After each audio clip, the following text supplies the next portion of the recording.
Hello guys, we are live today for Carnivore Team GB of myself, Jonathan from Carnivore Muscle, Phil Escott from Big Fat Challenge. Also check out the website below, that is written on the screen right now, ancestralhealthfestival.com. You'll be able to meet, I believe, all of us at this event in due course of the next month or two. We'll ask Phil about it in a second. Just want to introduce Coach Stephen, the UK Carnivore, and Lee Coppus, Kent Carnivore, aka Jordan. How are you guys all doing today? Also, Phil, let me know about the dates of this festival. Cool, thank you, mate. Well, it's the 17th and the 18th, and it's in Rainford, which is kind of not far from Liverpool, I suppose. But you can get down there on the 16th and leave on the 19th if you want. But just please go and check out that website now, ancestralhealthfestival.com, because there's some lovely videos on there.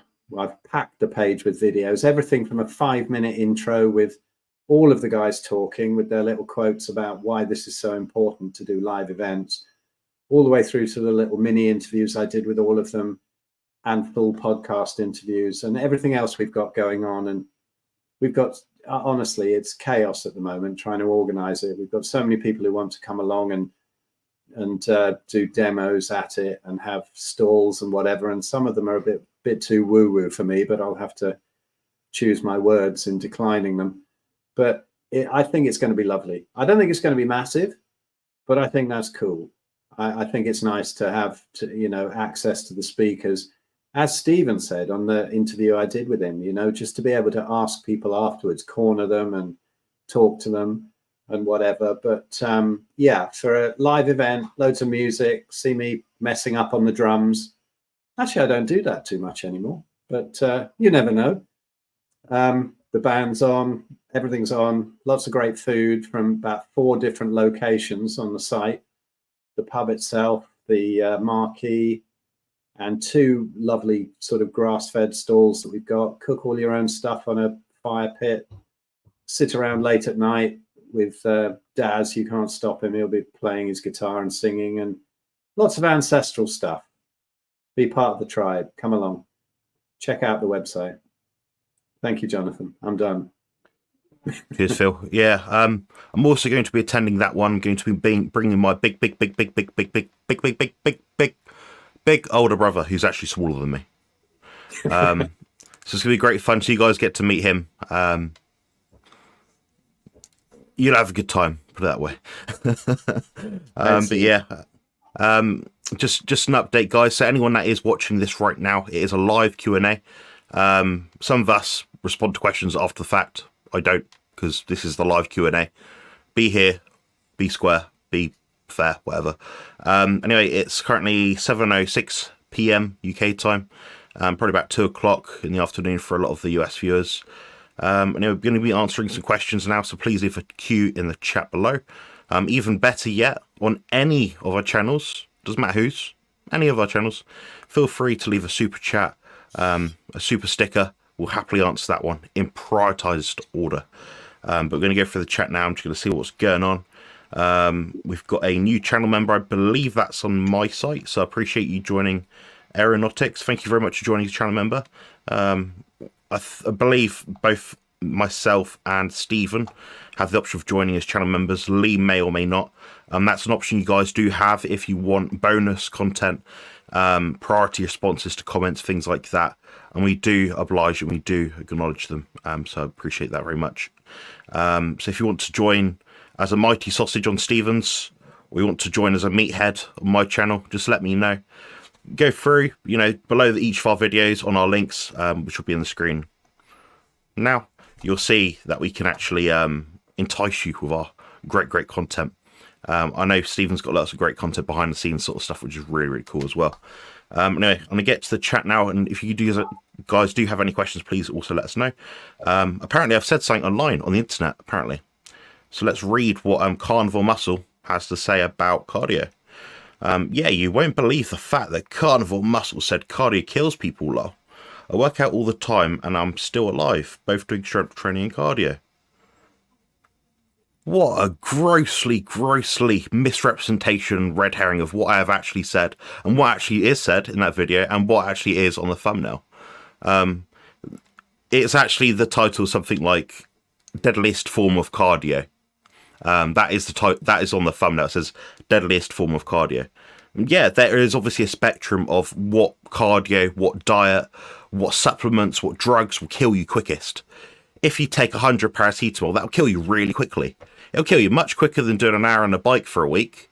So, you know, yeah, I was accurate to say that in the thumbnail. And we did depict quite clearly the mechanisms behind what the deadliest forms of cardio were, and also the sports in which they were involved in, and that was endurance sports, funny enough. So there we have it. You're more likely to die being, I don't know, I won't use an example because it's not very nice to speak about elite athletes like this, but an endurance long distance runner versus a sprinter like Usain Bolt.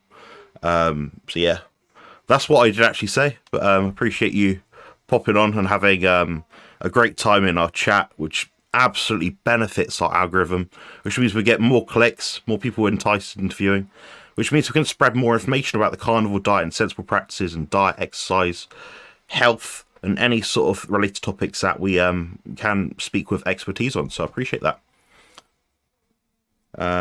If you guys see any questions in the chat, please let me know, because I'm struggling a bit to see anything. I may have missed something, I don't know. But Ribeye Rob said hit the like button. Absolutely, definitely essential, definitely. It's big nivers. Do you want to talk a little bit more about cardio? Yeah, I could talk a bit about cardio. Yeah, so the problem with endurance cardio is it's in that zone 2 range. And the zone 2 range is the range that you can withhold for a long period of time, which means there's no stop button, there's no forced stop, there's no default braking mechanism. So much so in comparison to something like sprinting. If I do a sprint, God forbid, I'd probably kill myself, then there'll be a stop. That I cannot sprint forever. Therefore, the hypertrophic response in the left ventricle of my heart.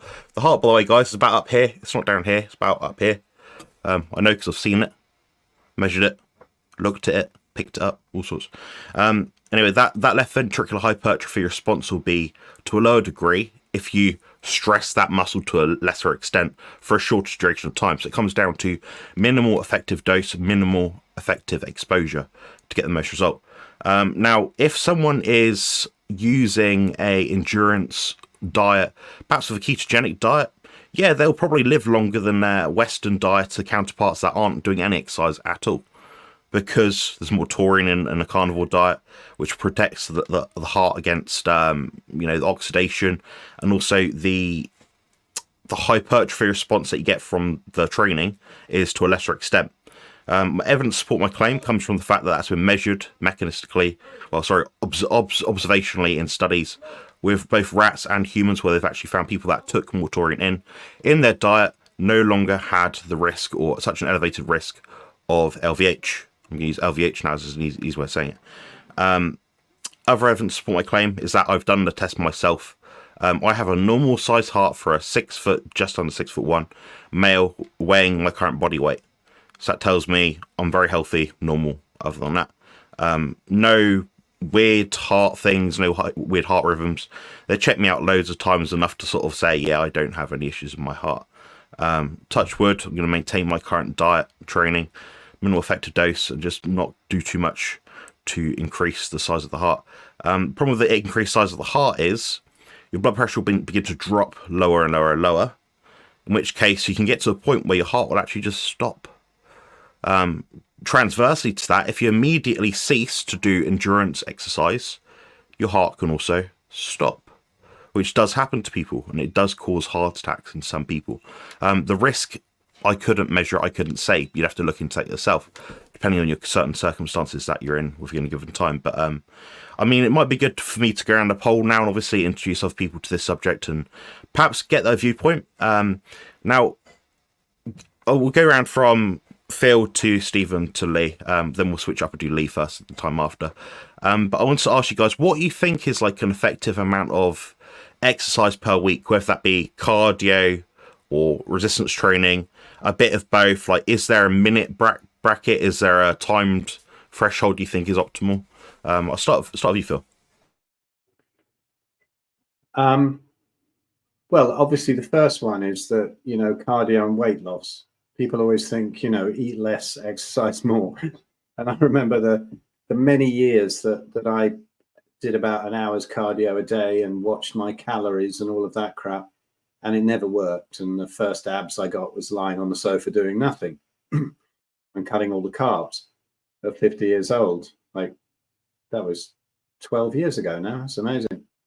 So I think that cardio, I never really see anybody enjoying it. So why bother? Somebody in the chat here said, ancestrally, we never did it. You know, we never went for a jog. Who would even think about it? Who would bother if they were in good shape? You see these people pounding the pavement year in, year out, and they don't seem to be having that much fun. But somebody else said, what about mountain biking? Is that bad for you? Well, you know, I don't know. I think it's mountain biking is so much fun. I used to do tons of it. I used to write for the mountain bike mags. And I think I've probably ridden every mountain in the Lake District several times, and some all over the country and in France and Jamaica and everywhere. And I absolutely loved it, you know, and that is the reward for slogging up a mountain with a bike on your back, isn't it? Just coming down the downhill and scattering ramblers like poultry. Marvelous fun. So if you're having that much fun and you enjoy it, what the hell? You know, it's better to live to 95 and enjoy yourself than 100 and not enjoy yourself. Does it make that much difference? I agree with Jonathan. I think that a lot of the time, really excessive cardio can hurt people. People are saying in the chat, so I know people who smoked and they were 100 years old. Does that make smoking healthy? I don't think smoking does what we actually say it does, but presuming it is unhealthy, yeah, of course. Would they have lived to 150 if they hadn't have done all the Tour de France stuff? I don't know. They're very, very genetically gifted people, very low heart rate, great tolerance for exercise. I have no idea. All I say is if you enjoy it, go for it. But if you want a reasonably muscled body and to be able to, you know, just do everyday things as well as possible, then I'd say resistance training is far superior. I got far more out of when I owned a gym and trained sort of 10 minutes 3 times a week than I ever did out of years of mountain biking. But I had more fun mountain biking. So I don't know about the science of it. I just think if you enjoy it, great, do it. If you don't enjoy it, don't bother with it. And if you want to stay reasonably optimal, then you just need very abbreviated training, taking it to failure a few times a week. It takes more science than that if you're competing. So talk to Jonathan about that. I never did. But yeah, just enjoy it. And if you don't do it. What the hell? What's your take, Stephen? So it feels of the stance, if you enjoy it, do it. But if you don't enjoy it and it makes your life a living hell, waking up 5 a.m. to go for a 3-hour run, don't do it. Yeah, makes sense. Yeah, I mean, the reason for my background there, those medals are for middle distance running, and this one over here is me winning a singles tournament for tennis, and they're 2 very different sports. So the first thing I always say, I mean, I offer personal training. What's your goal? Now, if you said to me, I want to look like Jonathan, I want to be muscly, the last thing I'm going to do is ask you to go and run 26 miles within the next 6 months, learn how to run 26 miles.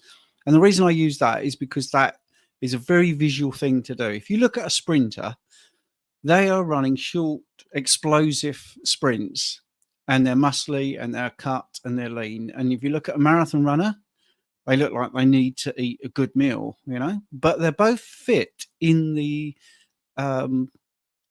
sport that they have chosen, right? So someone running 26 miles, can you say they're fit? Of course you can. If they run it very fast, but what they've done is the training response. Now, many average people, and I include myself as average, I'm not a special person in any way, shape or form. If I want to grow muscle, I would not include cardio because it's cross-cancelling. Because if we keep that in mind, that sprinter and marathon runner, that's what the body does. If you start lifting heavy weights, you know, low repetitions, very heavy weights, you know, and time under tension, very short workouts, they're still explosive in parts. Your body is like, right, we need a really strong structure. We want really thick bones. We want these joints to be fantastic, to be able to be levers to pick up these heavy weights, right? And then you go straight out onto the road and you run 13 miles. And your body's like, whoa, hang on a minute. The body we were trying to build this morning is not the body we're trying to build this afternoon. Because now this guy wants to have very light muscles that are got a lot of endurance, and we need bones that are very thin and light that can still do this repetitive movement that doesn't have a lot of resistance. I'm not getting into joint injuries and all that sort of stuff. I'm just using that initial starting point. So you need to know what your goal is. Most training, actually, and Jonathan was very interested about the heart there. You don't really change your heart. You don't really change your lungs. You change your ability to get oxygen into the cells. And that's a key thing to remember. That's actually what you're doing, which is why your pulse rate goes down, because what is your heart rate doing? It's transporting oxygen, amongst other things. So if you suddenly get really good at putting oxygen into your cells, you don't need to pump your heart so often. It isn't that the pump is super efficient, or the heart, I know some people don't even think it's a pump, but the heart has suddenly become super efficient. It's not that, because the heart is pushing the blood out, however you want to see it, doing that, to give oxygen to the cells. That's what matters.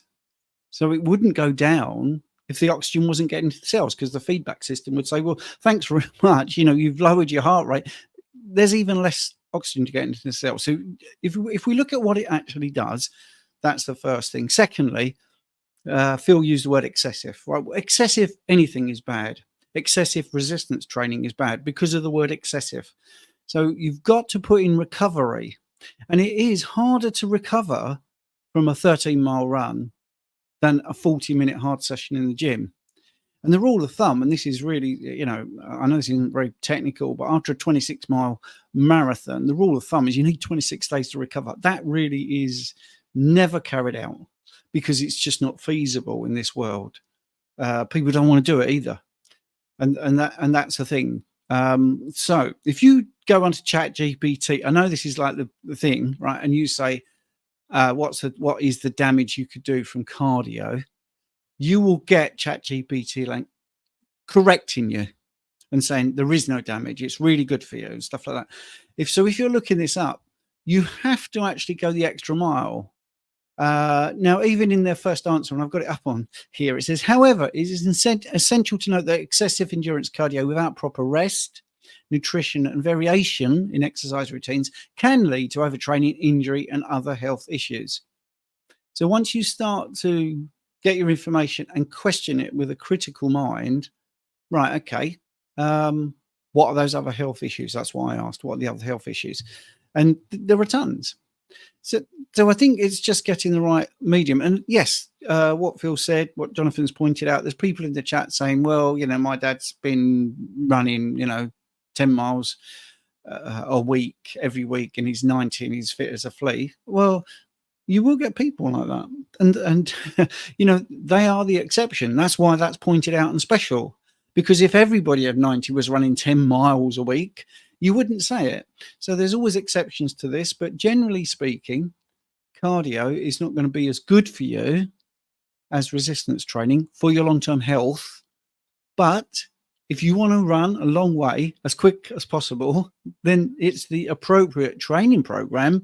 Whether that's going to keep you in good stead in the long term is debatable. Don't forget, I also did a decade of rehab. So I've seen a lot of knees, ankles, feet, backs, shoulders, which mainly, kept me in business was the fact that they were runners and I was a runner. Right? So I got a lot of work. Why did I stop running? Because when I was going to sleep, my left knee would be so hot and inflamed, couldn't sleep. So I gave it up. And that was before I did Carnivore.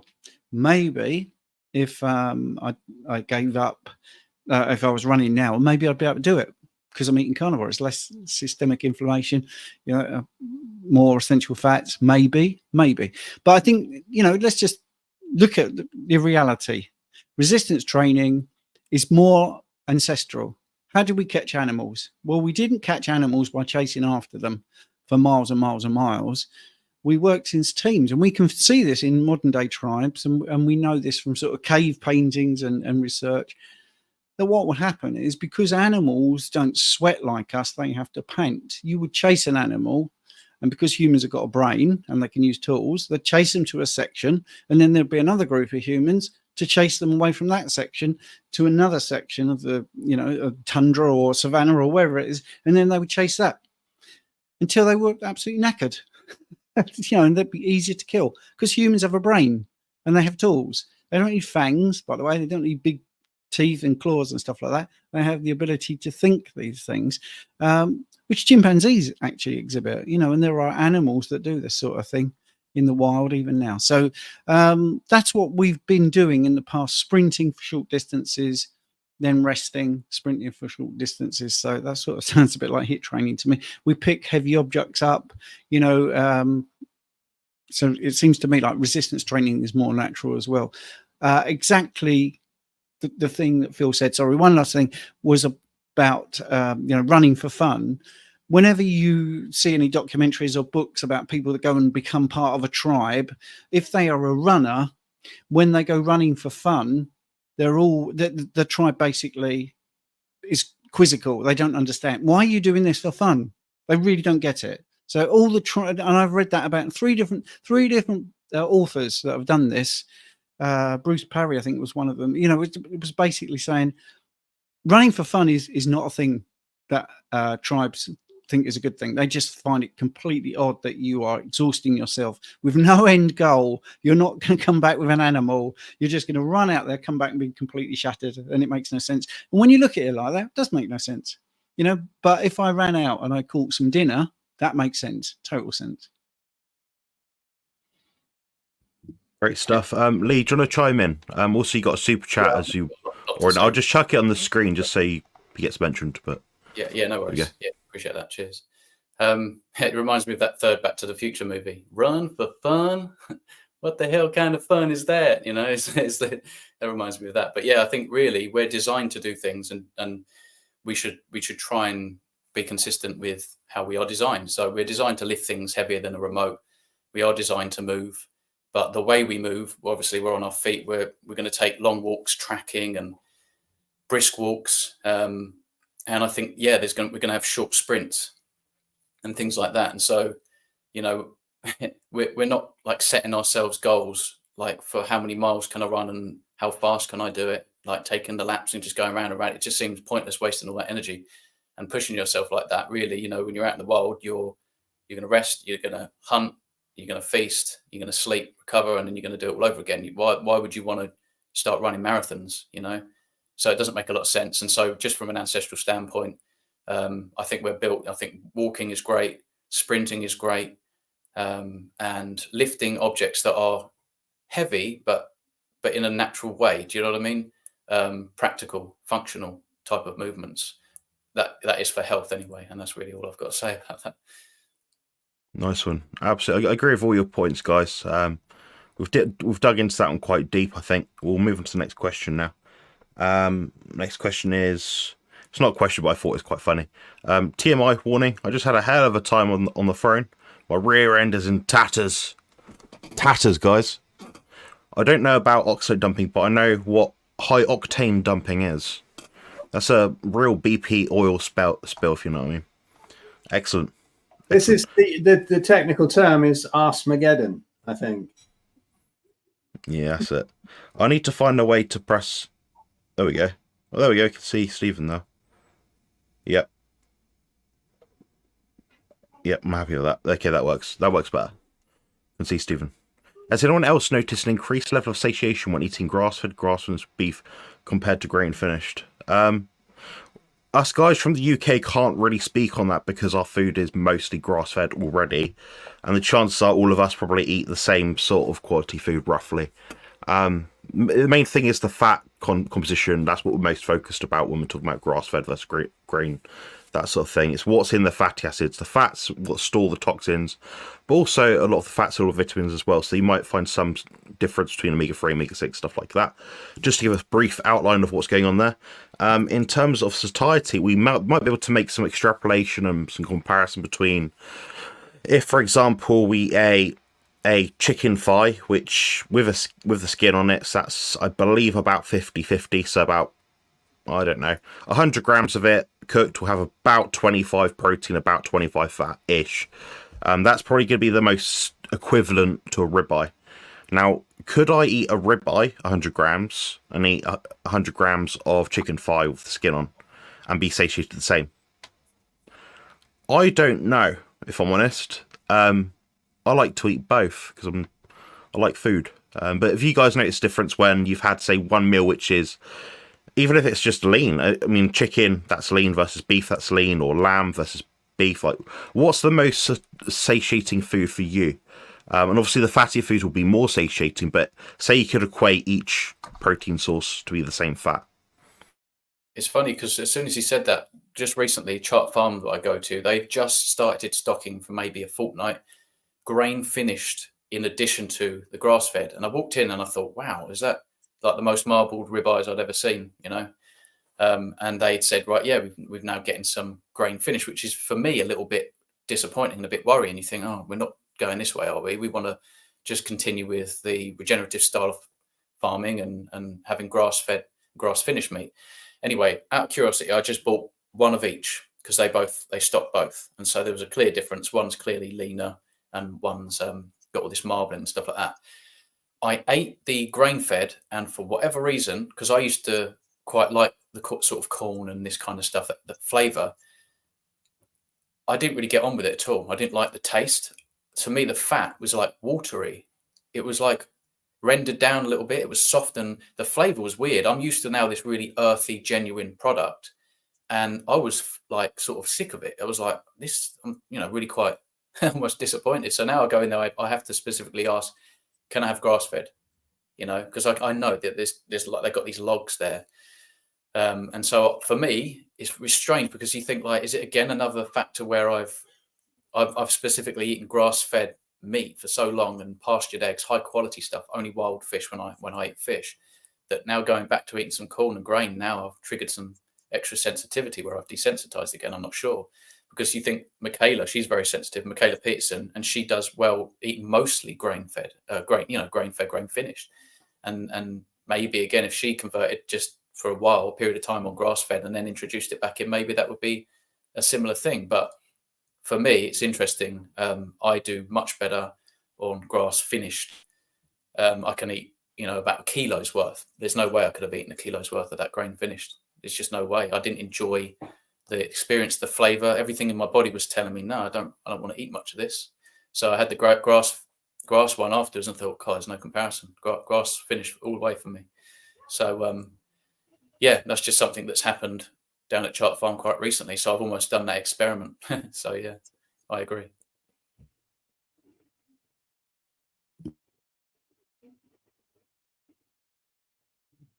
Well, I'll add a bit to that. That was great. I think there is too much emphasis on satiety and less on satisfaction. Leah's just sort of verbalized exactly how I feel, because as soon as I read that, I thought, well, nothing beats a grass-fed ribeye for me straight off the bat. That's what came to mind, and that's telling for me. Chicken with the skin on, chicken thighs with the skin on, is like a treat. But I don't sit there thinking, wow, I'm really, full here. I'm really stuffed. I just enjoy food. And I think that's one of the things, getting back to the ancestral thing, I don't think if you've got a chance to kill an antelope or megafauna, and it's 50-50, you're going to go megafauna, aren't you? You're going to go for what's going to feed the tribe rather than just yourself. So we eat what is most appropriate at the time, I think. And what Lee just alluded to there about the fats, I could have a ribeye that's grass-fed and I can have a grain-finished ribeye. So it's pretty much same cut. I would not eat the fat, exactly the same from the grain fed. Doesn't taste the same. I had this with rump steak. All right, so sorry to the Americans who don't seem to have rump, because they cut their animals up a little bit different to the people in Britain. But anyway, rump steak is like the bottom, the arse end of the animal, and it comes with some fat on it normally. If I have it grass fed, the fat is beautiful, so I'll eat it. If it comes from grain fed, I won't eat it. See, so what's that? What's the difference? It isn't satiety, it's actually satisfaction and taste. And we have, olfactory nerves, and we have taste buds to tell us what we should be eating, what we flourish with. And I think Lee's hit the nail on the head there. The fat is very different in grain finished. So I'm going to get less into this satiety. I know it's a big thing on like the Diet Doctor now. They've gone off the rails and they don't know what they're talking about anymore, and they're really pushing this satiety sort of number. That's irrelevant. I think carnivore is about food quality, nutrient density, and it's also about enjoyment. If someone comes on and says, I don't like beef, none of us go, oh, it's the best. I'll eat lamb then, or try chicken, or duck. I know it goes against the grain for a few people, but there is an element of enjoyment in food, and you're not going to stick to it if you're eating stuff you don't like. You're not going to. You've got to enjoy your food. Yeah, one thing that stands apart to me is if we look at satiety, there's a satiety index number. It's shown in different studies, and what they found is white potato, I believe it's boiled and cold, was the most satiating food. Apples were also very high, beef, animal foods like that, high protein, that sort of thing. The problem is that satiety, okay, they measure it within a certain window, but who the hell wants to eat a fucking white potato on its own? Without butter, without cheese, without, chicken or some sort of meat with it? No one wants to eat it. So I know exactly what you mean there, Stephen. It makes perfect sense. This enjoyment factor seems to be a lot more of a potent thing than just, the number on the scale says this, therefore we should eat this much fibre. Well, if we eat that much fibre, we'll be ill. Not a good idea. I'm sorry, Phil, carry on. What's your take on it? Well, the satiety thing's interesting. It's been carnivore so long, I think I've lost the desire or the sort of addictions to other foods, and so my tastes are kind of subtle in that, to me, chicken is junk food. I'll eat it once in a blue moon, but if I ate a ribeye sized bit of chicken, I would not be satisfied, because I think the body knows how many nutrients are in there. So I see it even with our cat, who has no addictions, right? He's only eating raw food. You give him a load of chicken, he'll eat a load of it. You give him some liver, he prefers it. He really gets stuck in, but he might leave half the plate because he knows that there's that much nutrients in there. And it's somewhere in between if I give him beef. And it's exactly the same with me. But I totally agree with Stephen as well about the sort of grain-fed fat. And you get sort of a normal supermarket ribeye or whatever. And the fat is a little bit of a Bush Tucker challenge to me. It's not very nice. But if you get really good grass-fed beef, I remember it came home to me 4 or 5 years ago, and we got this massive great rib roast for Christmas, and they gave us a load of fatty offcuts as well. And I thought, that's too much beef fat. I can't eat that. And it was absolutely delicious. And I've just done it. I've made some tallow with some grass-fed fat that we get, big hunks of it. Just before this, I had to rescue it, actually. I almost burned it. But, tip the tallow off and get the little crispy bits. And they're just amazing if it's really good fat. But I can't imagine that with the crap fat. However, in England, I've never found lamb fat that I don't like. I think it must be just much better quality, or they get grass-fed more, or whatever it is. But lamb fat I love. I could eat that all day long. But, yeah, the satiety of it, I don't know. Just to me, it's all about nutrient density. And so I can eat way more chicken. That to me is like Pringles, like, the old cancer in a can, and the advert that once you pop, you can't stop, because there's no nutrients and they've got that perfect blend of addictive seed oils and starches. And for me, chicken is kind of similar, and it doesn't sit well with me. So I really hardly ever eat it, once a month, if that. But yeah, to me, I would say it's all about what you like, and definitely that grass-fed stuff. It's like when you buy tallow. I always say to people, yeah, tallow. Somebody was asking in here, is butter okay to add fat to meat? Well, it depends if you're autoimmune or not, and there's a lot of points of view on that. But I would say animal fat is much better. And people buy tallow. The only tub of tallow I've ever bought commercially, I threw away. But I eat tallow all the time, but I make my own because I go down to the grass-fed place, get a load of grass-fed fat, make it into tallow, and then I'll add that. I don't mind buying supermarket meat, but for somebody who's got a really high-fat diet, I'm weird in the supermarket. If I do have to go there, I will be looking for really lean meat because I know I've got that much fat at home, and I can avoid the fat from the from the regular stuff that they put in the supermarket. So that's a bit of a waffle, but there we go. That's kind of my rambling take on it. Yeah, nice one. I appreciate it. I think we've covered that one nicely as well. So we'll move on to the next question. This is quite an interesting one, actually. And it's, well, we've all spoken with lots of different carnivores, so we know roughly what the average person's eating. And it's not what you see on the thumbnails, guys. The generic steak, on it's not reality at all. So what are the downsides of eating ground beef compared to steak? I see many carnivores eating steak every day, even though ground beef is way cheaper. Thanks. I'll quickly say, because I don't want to be on this one for more than 5-10 minutes in total. Most people that I know of, I've worked with, eat ground beef, whether they're from the US, whether they're from Australia, the UK. I'd say about 90% of what they're eating or more is ground beef because it's cheaper. There's a lot of people that eat a steak a day. These people are very, very rich people, guys. I've spoken to some of them, and they can afford bloody quail eggs for every meal with salmon roe, caviar, everything they want. They have no issues sourcing elephant meat if they wanted to. But they're few and far between, these people, guys. I'm not saying eat an elephant. I don't really know. I couldn't really talk about that myself. But yeah, not many people do eat it. But the downsides of ground beef: likely to be aged longer, slightly higher risk of infection, salmonella, things like that, various different pathogenic bacteria, potentially. Potentially less taurine if it's been hung for longer, so less of the sulfonic amino acid. Perhaps more potential to have more moisture in it if you're buying it from a dodgy country or a dodgy source. Maybe they're jabbing it a little bit, especially if you buy like minced beef burgers with sodium by fucker, what's it called, thing. The other thing with ground beef, guys, is that when you get, I don't know if it's like this in the US, but in the UK, if you look below a lot of the packages, the plastic boxes where you get your 500 grams of minced beef, there's a little sheet in there, and that has a chemical sprayed on it.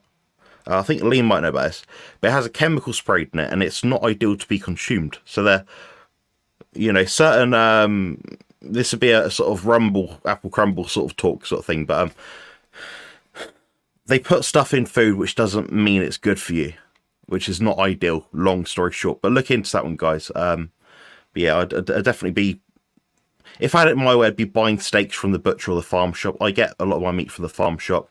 And that's, lamb, veal, venison, goat, beef, chicken. You can get all that stuff from it takes about 10-15 minutes now, but it used to take me 5 minutes to walk down there. So you can acquire good food if you source it out. So that's where I'd go in the UK if you were concerned about the quality of meat and stuff like that. And anyone else that wants to chime in, guys, feel free to. Yeah, I really like to do that because I will give you a different angle, and that's the whole beauty of the panel. That's the whole beauty, right? I have people that don't like the ground beef, so I've been doing meal plans with cheap cuts, like braising steak. You can have a braising steak, beautiful, for about £3. Seriously, really lovely. It just takes a bit longer to cook, because if you cook it like a ribeye, then it's going to be tough. But if you just put it on a lower temperature, cook for a little bit longer, you get a beautiful steak.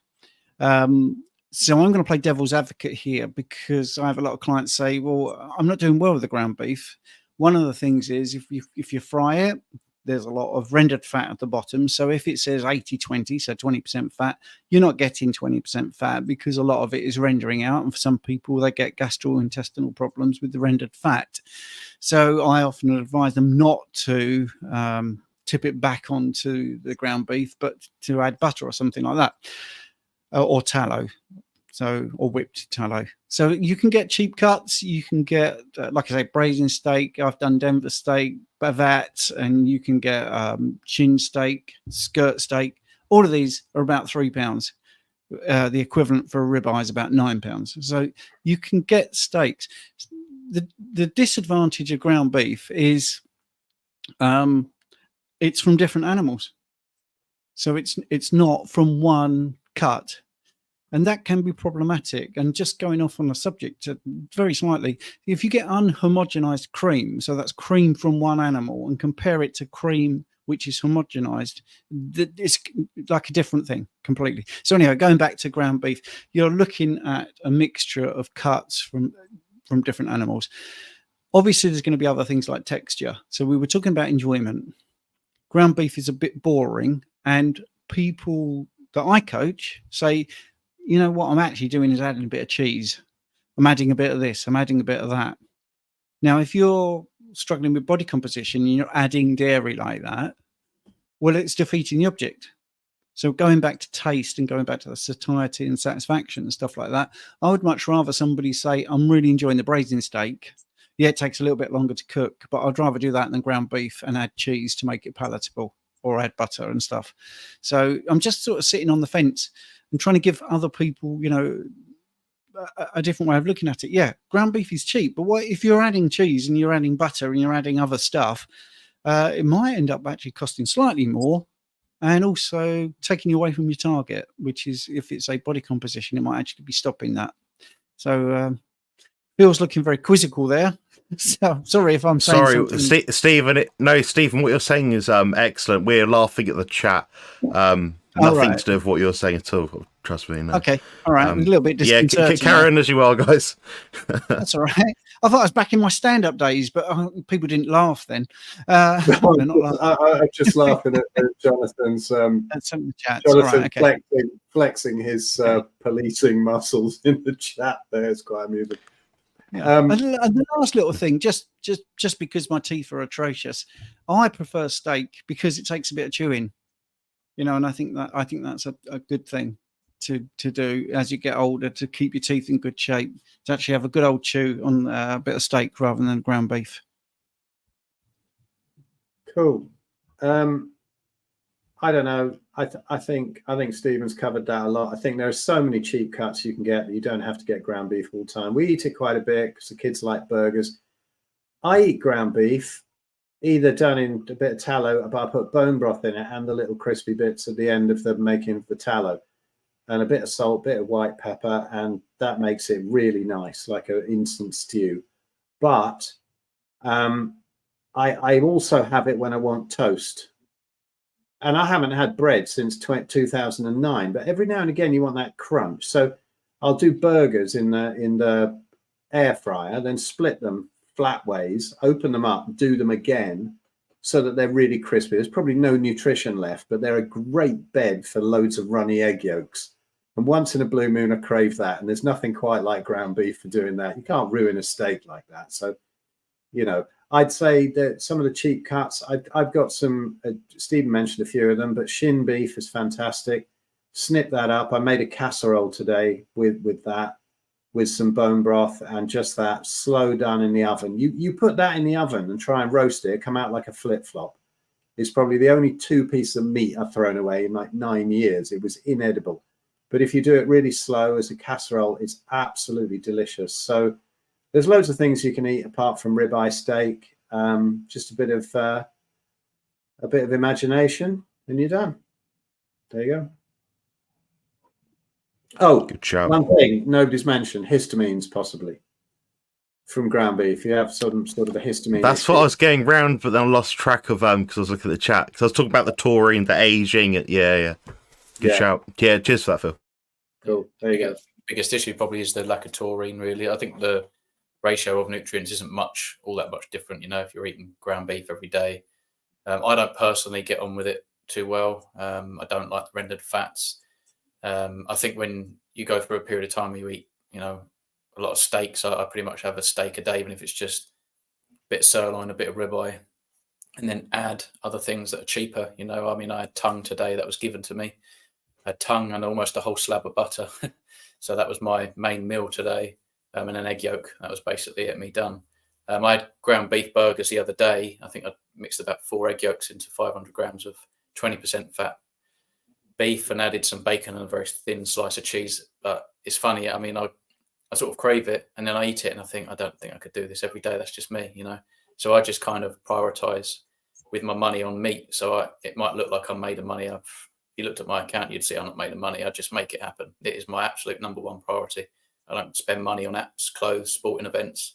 Zero. I don't go out, have no social life. I don't smoke. I don't drink. But I feel good and I wouldn't change it. You know, that these are my priorities now is high quality food. And every time, every now and again, you know, you'll be in the store and you'll grab like a conventional bit of meat. Or like I'll say, I'll have a bit of ground beef and then I'm like, I'm not really enjoying it. That's just me, you know. But it's all covered really, you know. I think you can get the same results unless you're super sensitive. And you're over rendering the fat and you're drinking that fat and you're wondering why you feel a little bit overwhelmed maybe an hour or so later.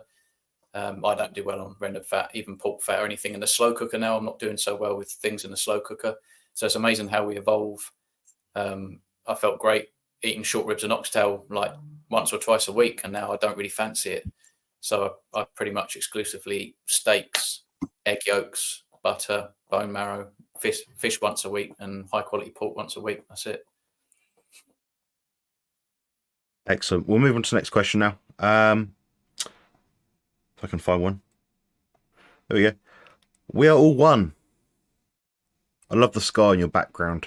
Very delightful red sky at night. Absolutely stunning. I'm 7 months in on the carnivore diet, I'm guessing, and have felt great up to this point. I don't have as much energy and I'm experiencing constipation. I'm still eating the same stuff since starting. So theoretically, the intervention hasn't changed, but the biology has changed. The tolerance has changed. That seems to be the bottleneck. So what's going on with your body right now, which is stopping you from potentially digesting this food the way you'd like it? Ruling out obvious things like, you know, you're not eating the fat that comes with the meat, you're leaving it in the pan, stuff like that. I mean, I'm going to give this question to the guys because they'll probably have some much better insights than me. So if we go round, maybe just start Phil. What's your take on the constipation side of things on the carnivore diet? I've never had it. I kind of go the other way, or I always used to in my plant-based eating days. I'm not really prone to constipation, but in my experience, generally it sorts itself out if you just up the fats. Maybe your body's asking for some more fats. Most of the time that works.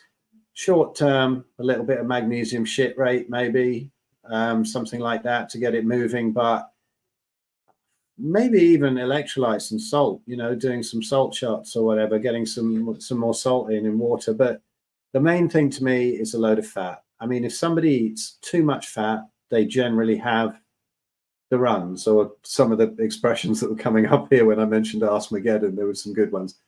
But yeah, just, I don't know. Anybody got any other ideas? To me, it's of, and also lack of exercise, I find.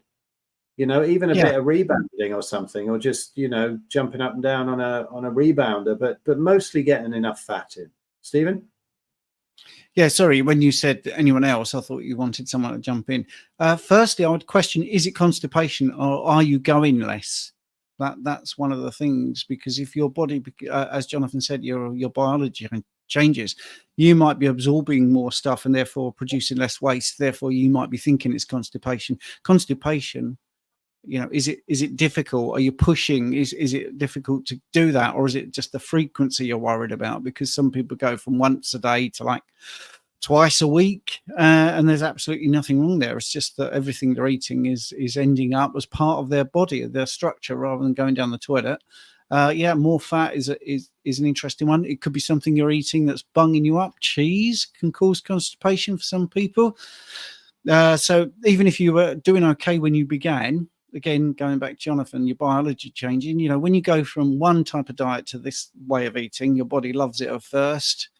Not always, but, you know, it does tend to sort of say, yeah, this is good. We've got enough fats, we've got enough proteins. And then it starts to adapt to how we should be. That's the other thing that you need to remember. We're not adapting to the carnivore diet. We've adapted to the wrong way of eating. This is the proper human diet. I mean, that's a great phrase from Ken Berry. I think we should all sort of adopt something like that. Species appropriate, whatever you want to say. So we're actually resetting, going back to normal, rebooting, however you want to look at it.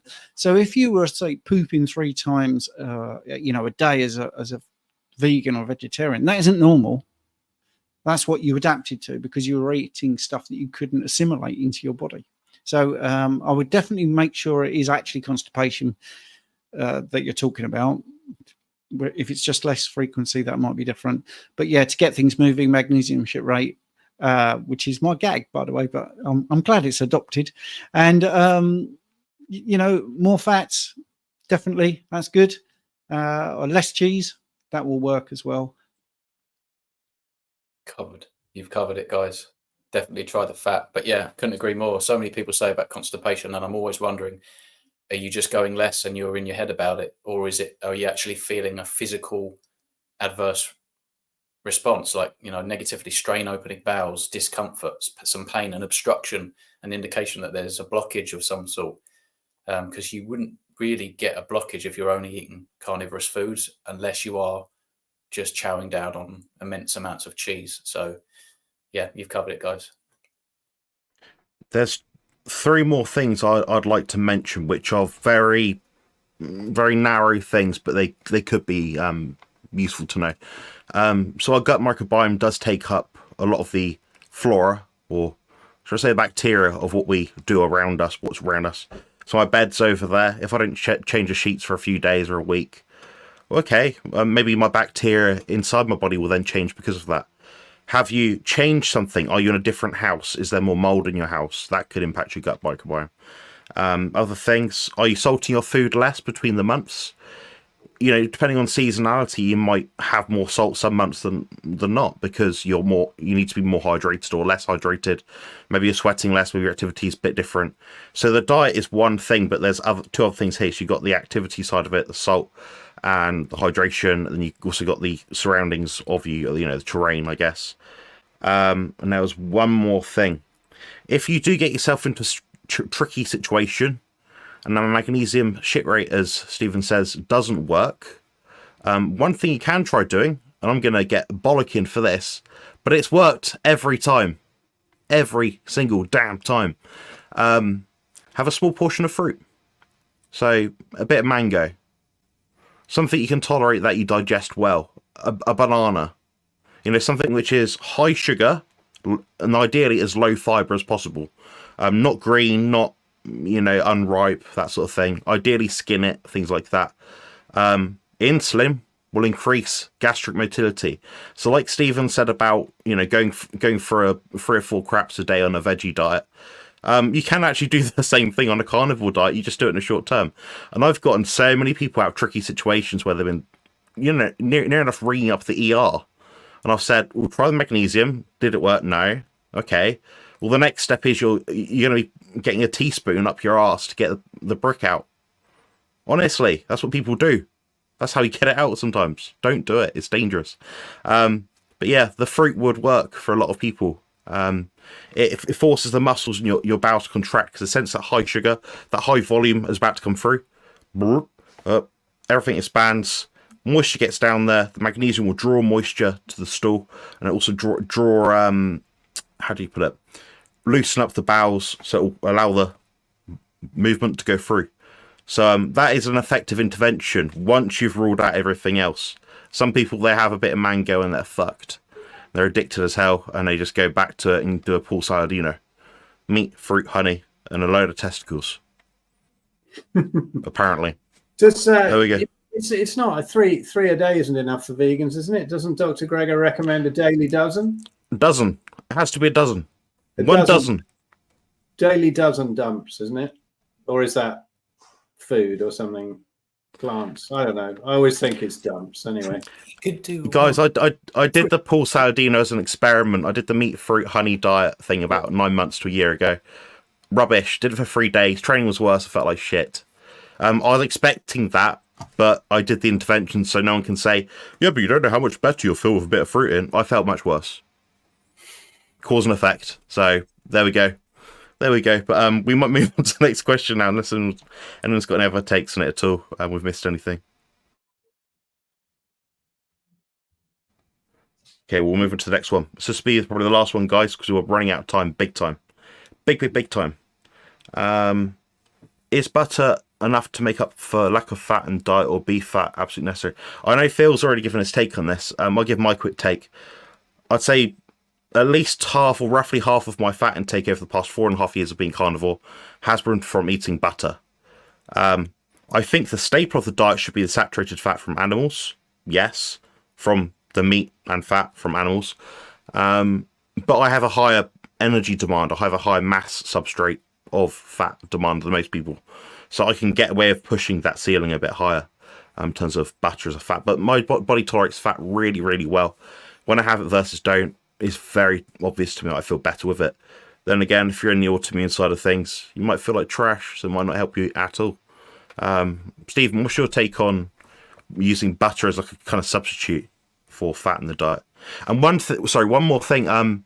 With my clients, I find that if they have, say, 80-20 gram beef, I know damn well they're not the most effective at tracking their food intake. What I might do is Phil's technique almost, which is have the beef, the leaner beef, maybe 95%, 90%, add butter to it or add tallow to it. That's what I find is quite effective, because therefore you're adding the fat on top of it, you're not rendering it all in a pan, then you're forgetting about it, then you're eating much leaner than what you think you are. So that's one little top tip. But yeah, sorry, Stephen, Karen. That's okay. Is butter enough? Well, if you add some butter and everything goes hunky-dory, then it probably is. If you add butter and everything isn't hunky-dory, I would look at adding some tallow. Absolutely. It really is individual. It's a great question because it's really pushed, isn't it, the stick of butter? But actually, you know, if you can't tolerate lactose, if dairy is problematic in other areas, you might be better off dumping the butter completely and using beef fat. I think it's just individual. I think you just got to experiment, trial and error. Agreed. Cool. Agree. Listen, just before we go, because I've done a real interesting experiment this week, could we just do that Berkey water filter question from the Fox? Because there's something I've got to say that's quite interesting. Yeah, just very, very quickly. 1 minute, go. Really, really fast. 1 minute, go. Water filters, okay? Do they work? I decide I've got a distiller, I put tap water in it, and a load of gunk gets left, right? I've never thought to put filtered water in, so I tried it this week. I put filtered water in, I distilled it, there was 60% at least the same amount of gunk. I also put glass bottled spring water through, and to my horror, there was probably about 30% of the gunk. What is that gunk? I don't know, but I don't think filters work that well. There we go. That was my experiment. Interesting. Right. Apologies for the 8 or 9 questions we do have in the chat, but we do have to go, guys. It's 1 hour every Monday, Okay. Tuesday, 7 p.m. UK time. So yeah, you get us an hour every Tuesday for an hour, which is excellent. Every next week we might be joined by Richard, maybe Ben. Who knows? Who knows? We'll answer all your questions then. But thank you very much for joining. What I'll also do now is I'll hide what's currently on the screen if I could find a button for it. Is there a button? While you're looking for the button, I'm going to say to Kevin, if you've not found anybody dying from cardio, then you're not very good at searching the internet. Look up David Seif, London Marathon. Look up Steve Trickett, Ottawa Marathon. Look up Jim Fix, very famous runner who died jogging at 52. You need to do better research, mate. You don't come on with a categorical statement you can't back up. You run every day like it's a religion, you know, and will die, and they won't. They died because of cardio. You know, that it's going to happen all the time, every day. Yeah, I'm just saying. I'm going to give some summarising thought. Yeah. Yeah, I've looked it up. No one has died of cardio. Well, you haven't looked it up properly. Sorry, it makes me cross because you can't a lot of people debate. don't necessarily die in cardio. I mean, people don't necessarily always die on the track. Yeah. Yeah. It's the other stuff that happens. It's, you know, again, red herring, misrepresentation of what we said again. And that's why Yes. I blocked him. That's why I got rid of him from my channel, because he's rude, disrespectful, talking nonsense, gibberish to other channel members, people that pay to watch my channel. And for what? For what benefit? What benefit does having someone channel that's negative, rude, and puts out misinformation have to me? Zero. I'm not obligated to answer your questions all the time. If I have a query, and I mean, Stephen was quite completely right. I explain myself perfectly clear. Steve made his point, leaded, fielded. And then if I say, oh, you're obviously, what was it? I think he said I was triggered. No, I'm responding to your arsehole comment. And if you don't like it, that's tough titty. Get on with it. Get a life and move on. Remember, we're providing a free service, guys. We've had a total of, I believe it's like £5 in super chats, which we're very grateful for. We do not ask people to actually give us super chats, but it's very helpful. We're donating our time to you to help you with our experience. Between the four of us, we've spoken to thousands of carnivores who understand this a lot better than the average person that's watching this video. Generally speaking, I don't know how many experts are watching this, because I can't watch a stream of 110 people that are currently watching right now.